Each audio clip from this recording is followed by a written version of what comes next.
Hello, my name is John Pleasanton, and for my case study, I chose KPMG. In this presentation, we will go over KPMG, the issues they face, and how I propose to fix them. Why would I choose KPMG? Well, they are a Big Four accounting firm, and I wanted to find out what makes them so successful. What better way to learn than from the best? And as a Big Four accounting firm, they are much easier to research and find information on.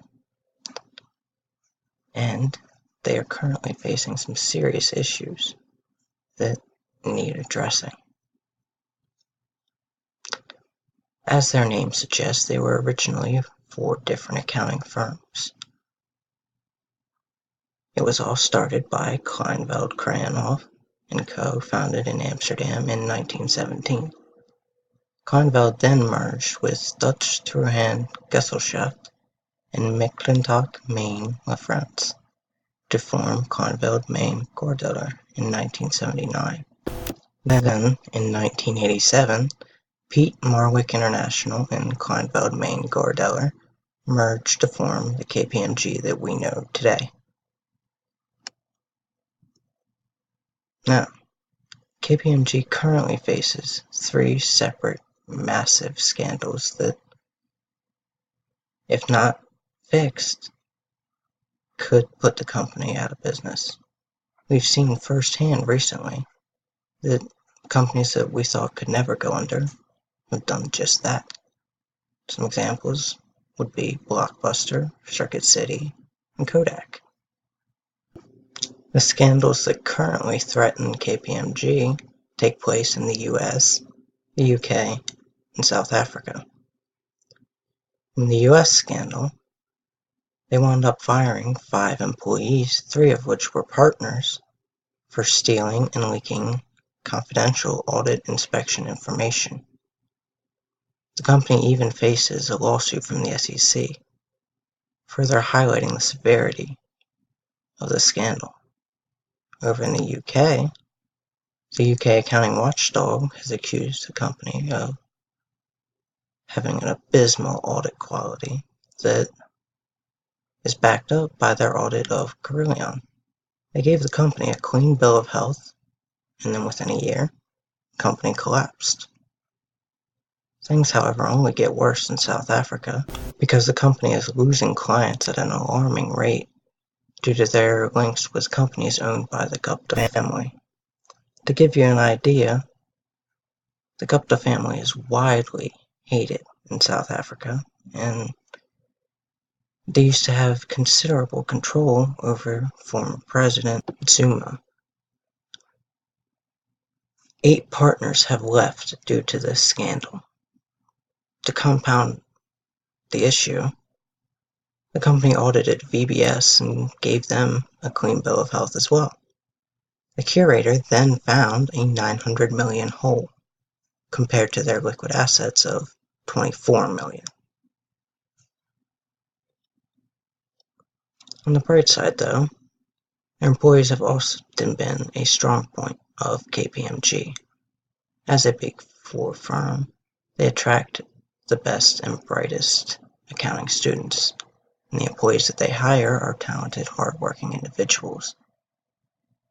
New accountants gain excellent training and skills that they will use for the rest of their accounting careers. They also have access to endless resources to solve any accounting problem that they may come across.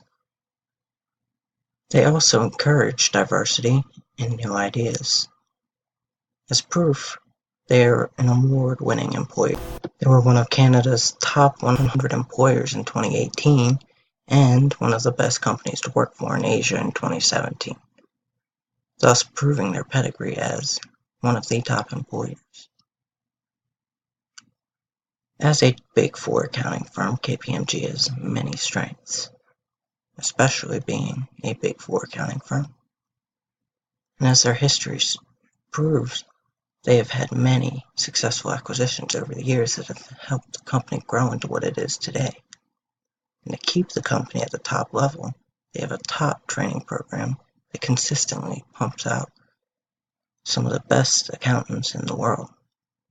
However, every company does have their weaknesses, KPMG included, one of which comes right from the employees' mouths, from websites such as Monster and Indeed. They complain of frequent busy seasons, tight deadlines, and extremely long hours that cause many to quit being an accountant altogether. The firm also has trouble separating themselves from fellow top four firms, especially since they are the smallest of the big four.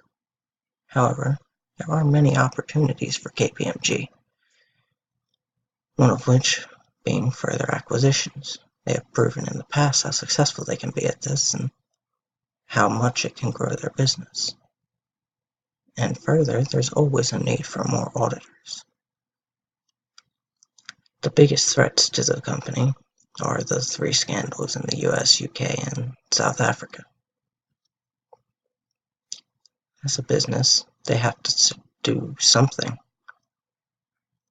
Their services are audit, tax, and advisory. And since they are a Big Four firm, they charge more for their services due to their reputation. For their audit services, they use the leading processes and technology. For their tax services, they use their functional, industry, legislative, jurisdictional, and technical professionals for any tax issue that they may come across. And finally, we have advisory, which improves their clients' business services, and if they are successful, they will likely keep that client and continue to earn money from them. This has grown to be one of the biggest parts of the company and will likely continue to grow.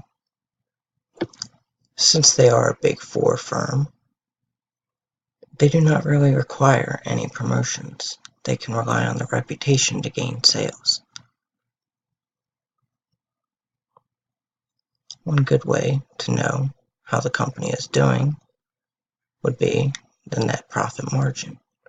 Net profit margin is the percentage of revenue left after all expenses have been deducted from sales. You can calculate this by dividing net profit by total revenue. In 2015, KPMG's net profit margin was 19%. In 2016, it fell to 17.5%. And in 2017, it fell even further to 13.3%. When compared with the industry average of 18%, it shows that it is well below the industry average now, and shows a worrying trend of decline because they were above the industry average but have fallen significantly. The next performance indicator would be the current ratio. Current ratio determines a company's liquidity. You can calculate this by dividing current assets by current liabilities. In 2015, the company's current ratio was 0.97. In 2016, the current ratio was 1.22. In 2017, it rose even further to 1.28.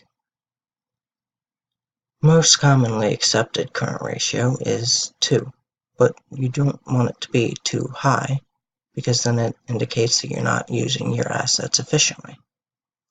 And while you certainly can't accuse KPMG's current ratio of being too high, it is improving.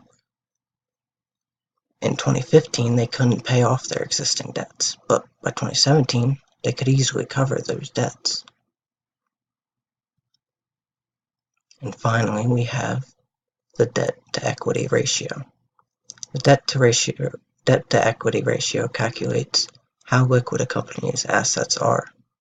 You can calculate this by dividing total liabilities by total shareholders' equity. In 2015, the debt-equity ratio was 18.69. In 2016, it rose to 20.6. In 2017, it rose to 22.9. When compared with the average, it is well below average. But on the bright side, it is improving. Now, what type of business is KPMG? They are a Swiss cooperative. If you're like me, you haven't heard of that.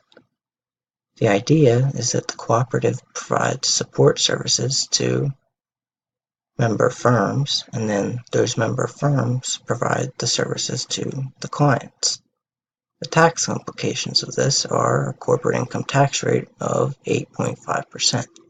However, all taxes paid by corporate taxpayers are tax deductible, which means that the federal corporate income tax rate is about 7.8%.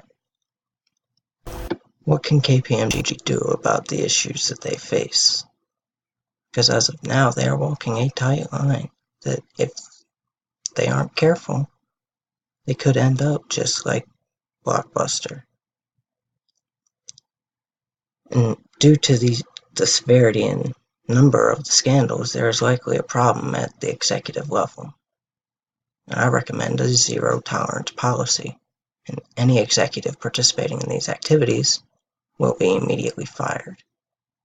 I would also recommend moral retraining for all employees, and to encourage them not to take risky decisions to try to help short-term, because it often leads to very damaging effects long-term. I would also recommend lower prices to encourage more clients to use them again and to start rebuilding the trust that they've lost. And these were my sources that I found while researching KPMG.